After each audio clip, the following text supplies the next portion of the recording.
Hey YouTube, this is Starstrike Duelist, and today I'm here also with MultiMonsterDeals. We got our new shirts in, I think they're pretty nice. And we're going to be doing a deck profile for the new format. It is going to be of Bujins. Now I know your first reaction is going to be like, ew, Bujins, you know, that's kind of boring and degenerate. The thing is, guys, I haven't played Bujins since last format. Well, I never played Bujin's last format, and now that Tenki's at 3 for the new format, I think it's going to be one of the best decks. And there also the reason is, I think as linear as it is, I think there's multiple ways to play the deck, whether it's with Royal Decree, with real traps, if you choose to play hand traps or not, like there's different ways to fix up the deck. I just want to show you guys my take on it, and also I'm interested in hearing your guys' opinions. Maybe you played Bujin since last format and you have advice to give, and just so we can build on it together for the new format. And I figured I'm going to be doing multiple deck profiles for the format, and this is just something to start it off since Tenki stayed at 3, and you guys know Tenki's a pretty good card. But anyway, let's get straight into the deck profile. Alright YouTube, so let's get straight into the deck profile. As I said, I know the deck is pretty straightforward, but I think there are little changes you can make within your own builds that different from other people that will make all the difference. So let's go ahead and get into my first draft of the deck. This build has been running pretty consistently in testing, and I'm pretty pleased with it, so I thought I would share it with you guys. 3 Bujin Yamato, obviously your main guy in the deck. The objective is to protect him and plus off of him, and later going to cool XYZs like Suzuano, of course. Then we have 2 Mikas. I just call him Mika because I have a hard time pronouncing his name. Bujin Mikazuchi. One of my favorite artworks in the game, to be honest. He's cool because he's the only other Beast Warrior Bujin you run. That means he works with Crane, Turtle, Hare, all of them. Quillin, well, since you have to have a face-up Beast Warrior for Quillin, you get the point. And he's 1900, so he is definitely one of the best. 3 Crane, it's like you're running 4 Honest in the deck. It's amazing. 2 Hare. I prefer Hare a little bit more than the Turtle, but they're both good. You need them both to work with each other.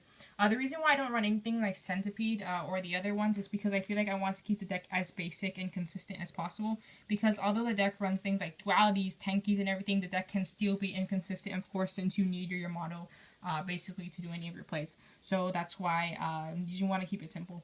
However, I do run 1 Quillin. I like the ability to have access to any searchable card that can pop up face-ups, because sometimes if a monster can't be destroyed by battle, you have a hard time getting over other than things like 101 if it was special summon. So the ability to pop things face-up is really cool with Quillin. Plus you can pop up things like Royal Decree. Next, we have 1 Thunder King. I like Thunder King as a card. Some people don't like it, but I personally do like Thunder King. It does fit in with the light theme as well, since we do run 1 copy of Honest. I think Thunder King, opening up Thunder King, is basically the next best play if you can't open up your model. Next off, we have the spells. We run 3 copies of Tenki. One of the main reasons why I want to run this deck, because Tenki stayed at 3. Like, Tenki should have never gone back to 3. The card is ridiculous.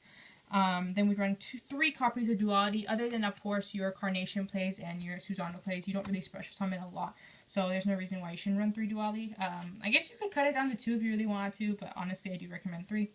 I do apologize for the 1 proxy I have in the deck. It is 1 Bujin Carnation. For some reason, I forgot to pick up the second one. Like, I couldn't find one in my rarest box, and I was very sad. Anyway, 2 Bujin Carnation. I've seen some people run 3. However, I like it at 2. It is searchable with Mika if you get its effect off, Mikazuchi. So it's a pretty cool card. It does have that restrictions as well, that you have to control no monsters. Your opponent has to control monsters, so that's why you don't want to run 3. You don't want it to clog. I do opt to run 2 copies of Kaiser Coliseum in this build. There's a few builds of Bujins that you can run, like Royal Decree plus like Effect Failure, stuff like that. I know Kaiser Coliseum can be a blank in some situations, and it's kind of like a Saki card that says to your opponent you can't play Yu-Gi-Oh!, which is kind of dumb. But this deck basically is a floodgate deck, so, I mean, Yamato plus Crane basically says no to your opponent, so Kaiser does too. Anyways, the main point is that it's been doing really well in testing, especially things like Geargia and Heradic, so you can always side it out if you're not feeling it. 2 Lance, although you already have a lot of protection from your motto, I find that Lance is really good, especially with its battle step manipulation if you don't want to waste like a Crane or something. 3 Upstart Goblins. No, I'm not playing this just because Patrick Hoban created the Upstart Theory. The Upstart Theory, it makes a lot of sense, guys. Like, honestly, you're running 3 Tenki through Duality to get to your Yamato, Tenkis, etc., your key pieces. So why not run a card that reduces your deck count to 40 to 37?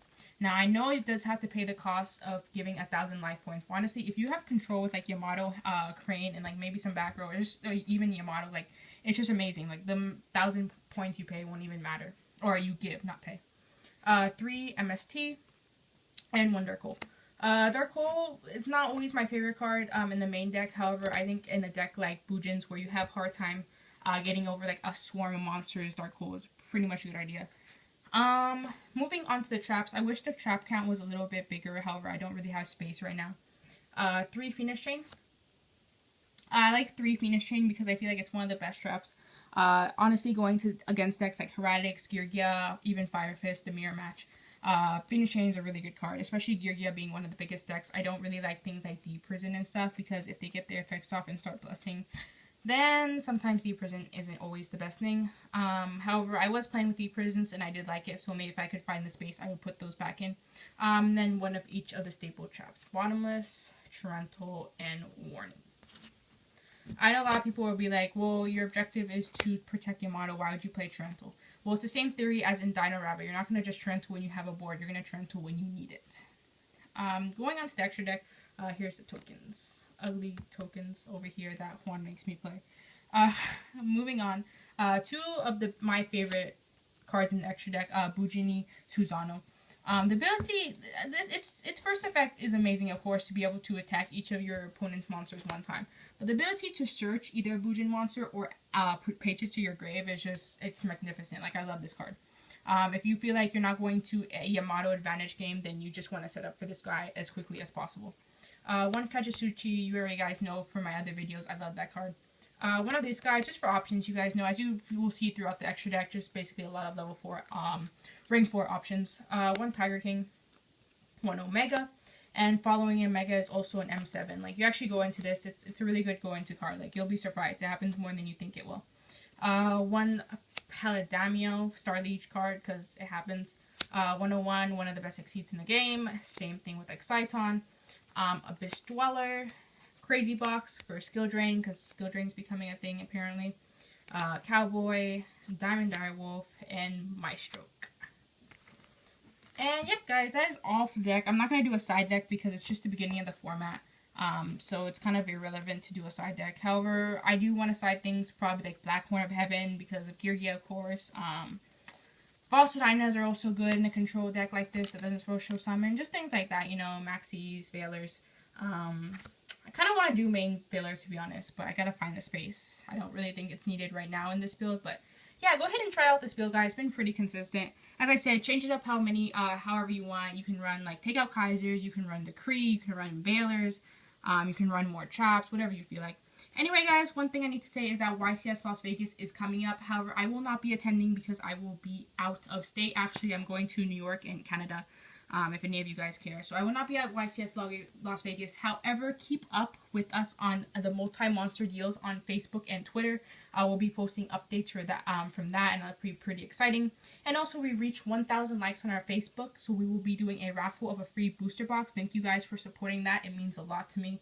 It really does. And I will also have links down to our online store down in the description below for those who have been asking me, like, oh, where I can buy cards. Sometimes I don't like True and Told. Well, you can buy it from us. And I will have that down in the description below. So that would be pretty cool as well.